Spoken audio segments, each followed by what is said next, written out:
I'm going to click this T here, and we'll see if Samantha made it into my backup. I'm thinking maybe it did. What I forgot to do was make a backup of my desktop here and make the cut so that my installed fonts would be here. So let's see if I have it. And while you're looking, she wants to use the Samantha font to say, you're invited. You were invited. Okay, there's my fonts. Pardon my having to look. I'm going to look under fancy script because that's where I put all these fancy ones in a folder here. And if I have it, it'll be in this folder. There it is. We'll try, should we try the Upright Pro? You double click on it. Now I like to use the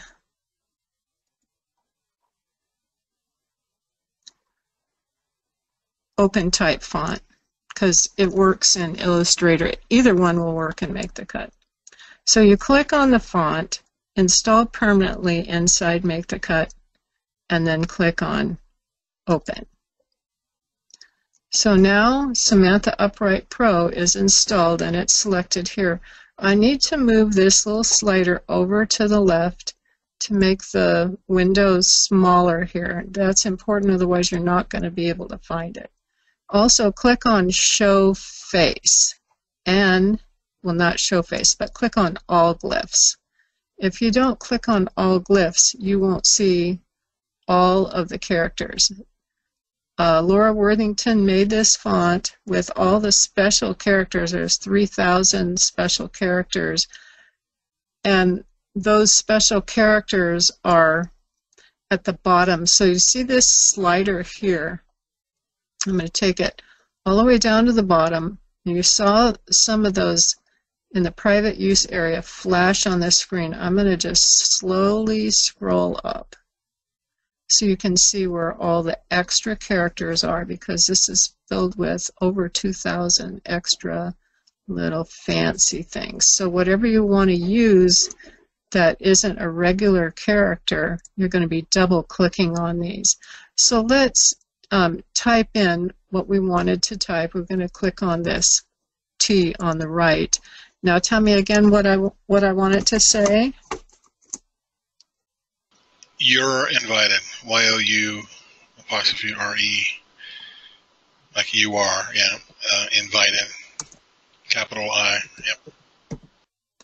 You were invited. Okay. Anything else?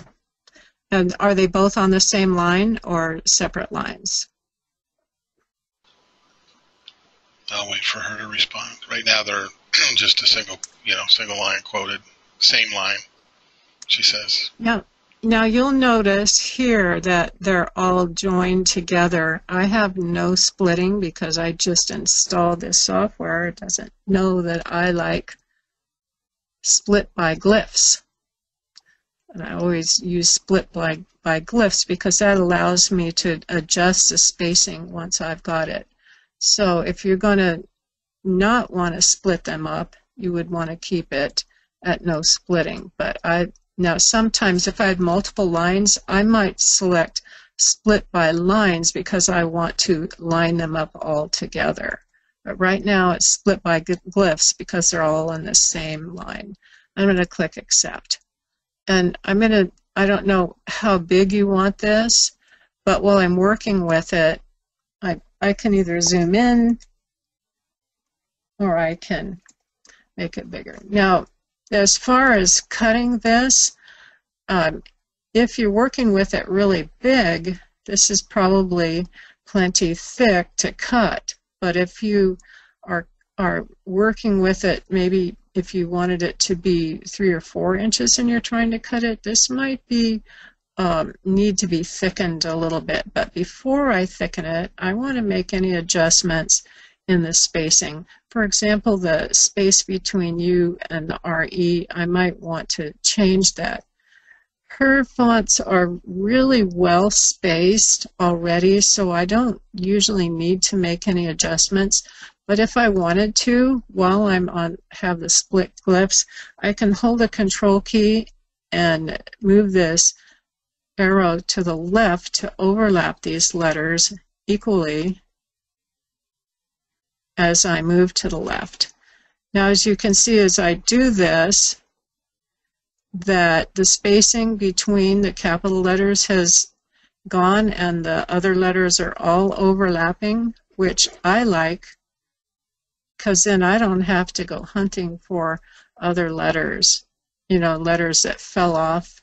I like the words to be connected. So if I were going to do this, I would probably squeeze it together until they're all overlapping this way. The only one that's not overlapping real well is the pieces of that R. To get that, what I do is I just select those pieces and use my arrow, tap my left arrow until the stems are lined up nicely. Now, if this is what I want, I could go ahead and weld it. The other option is before I do that, let's say I'm holding the Control and spreading it out again. Maybe I want to just close up that little gap with my arrow key. And now, instead of making them overlap by moving them all closer, I want to add a shadow. I only want to add a tiny shadow just to thicken it up a little. To do that, I'm going to click on this shadow layer icon, which is Control plus H, and I'm going to change the shadow width to 0.02 usually is enough. So if it's too much, then I would back it off to 0.1. You can get an idea what it looks like up here in the black. If I change that to 0.1, it might even be better. At this size, I like the 0.1 better. You would choose what you want. And then I'm going to click on Accept. Now I've got the original, and then I've got this, which is all welded together for the most part. If I break this using split, just want to split it, you see that there's little gray boxes around the different sections. Then I can just work with one letter at a time till it's overlapping slightly. And now that it's thicker, I feel more comfortable with them not having a problem. Now, I'm not sure I would move this Y. You can if you want to overlap it, but I think it sometimes loses character. I'm going to do Control Z to move it back, to undo. And sometimes I'll just add a little curve here to connect them if I want them to connect. Let's say I use the Bezier draw and I see this one here. I'm just going to left click and right click. And maybe I'll just curve that a little.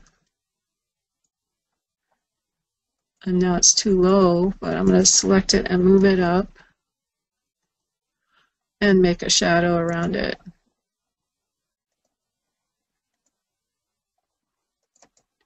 Now I've got something that's going to connect it. I think I probably need a bigger shadow though.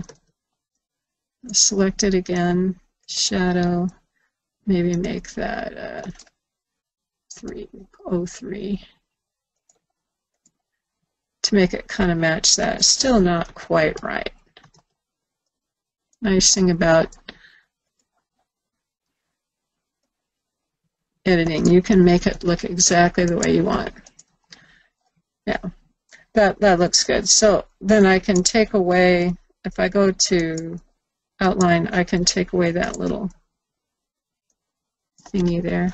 But she also has extra little glyphs in there that you could use for such a thing instead of having to make it. Okay, so I deleted that, and then I can just select these pieces and weld them.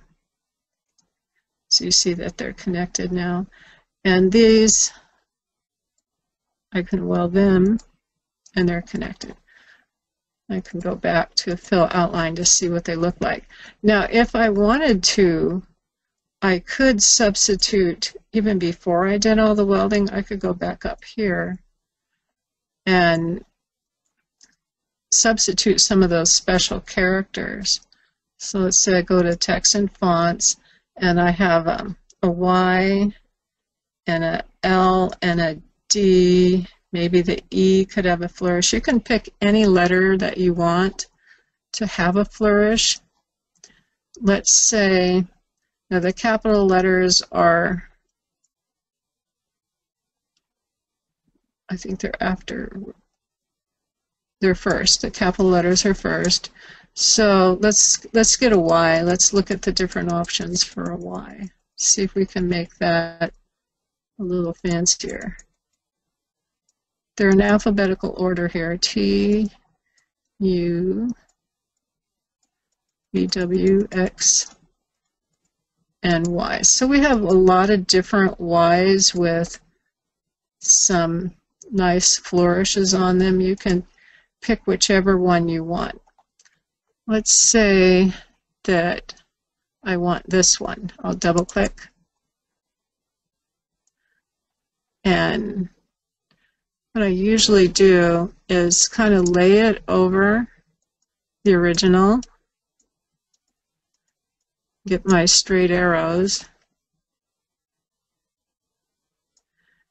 and I'm going to resize this till the tails are approximately the same size.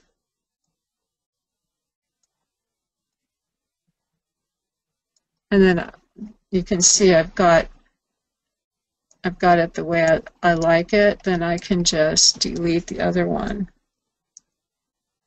And then maybe I want a different eye. So I can go up to the eyes. Don't scroll too fast, you lose them. By clicking above the little bar, I can click a whole window at a time. It's a little faster than clicking the arrow. I, H, and these are all the eyes. But I tend not to like her eyes very well. I don't like the square look of the eyes. Sometimes I change that. But maybe I'd like to have something maybe that goes below here. So this one looks good. I'm going to double click it. But it has that extra character. I don't want that. I'll do this one. And again, I'm going to resize it so that it's going to be proportionally the same size as the original. And I'm judging by the flourish at the top. Shape right here. Now I'll select the original eye and delete it. And then maybe you could do the T in the middle if you wanted. I'd kind of like to have a D that maybe does something back this way if there is one. So then I scroll down to find the lowercase and look alphabetically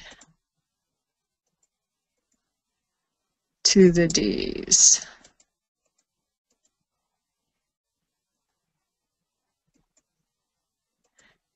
Now, I tend to want to go overboard too much, so I really have to watch myself on, a little goes a long way on these special touches. Now, I like this D, but it would interfere with the E. So I want something that's going to have a flourish above the letters.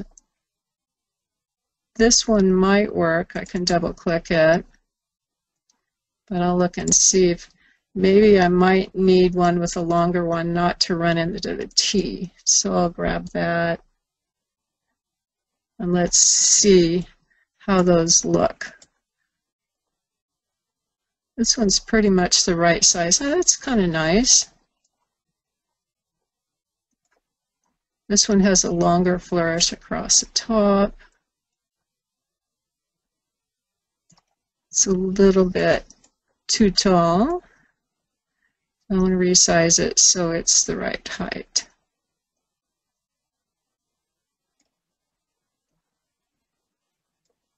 And at this point, I'm looking at the body of the letter D to make sure that it lines up there. Now, that's not bad. You'd have to decide which one you prefer. I'm thinking that I like this one better. It's just a matter of your taste and what you're... If I were putting it on a shape, the shape might make a difference. Okay, so I kind of like that. You pick what you want, because there's thousands of things. There's more flourishes that you can add to, and scrolls and things. So but this gives you the basic thing. Yeah, while you're doing that, she asked a couple questions. When you were doing the curve between the capital Y and the O, she said, could you use the curve between the O and the U, I guess, duplicate it and move it over? And then her second question while you're doing the flourishes and stuff is, can you mix and change to a different font? Yes. Like, I don't like that I. If I had an I that I wanted to use from another font, all I have to do is go grab it. So as far as using this letter, let me duplicate it, Control Shift and drag. So this has this little piece here. If I wanted to use that little piece, I could. I'd be more inclined, though, to look through near the end of her things to see if she had a little piece that I might just borrow and add it, because otherwise I'm going to be editing, and maybe I don't I don't like to reinvent the wheel. If she's already added some little flourishes, like, for example, let's look at the O's here. There's O's here that have an extension on the front, like this, that would connect nicely. Let me double click that. So this O could be resized and have a connecting letter and be very elegant. Instead of needing to borrow something, it would overlap here like this. Now this O doesn't have the connector of the original one here to connect the U. But if I keep both and overlap them, then I can weld them together, and now I've got a really fancy O here. So that when I welded it, it's all connected and nice and fancy. So that's another possibility. So she also asked, after you put the fancier letters into the phrase, would you still use the shadow? And I told her, I probably would whenever I've cut Samantha. I might add a little shadow because, as you see, they're not overlapping yet. And adding the shadow makes them overlap without messing up the spacing, and it also makes the font less fragile. Because I hate it when I try to pull up a fragile font off the mat and it just splits and tears. And so I'm going to make sure that I have good, see right in here is a very thin little lines. I like to thicken it a little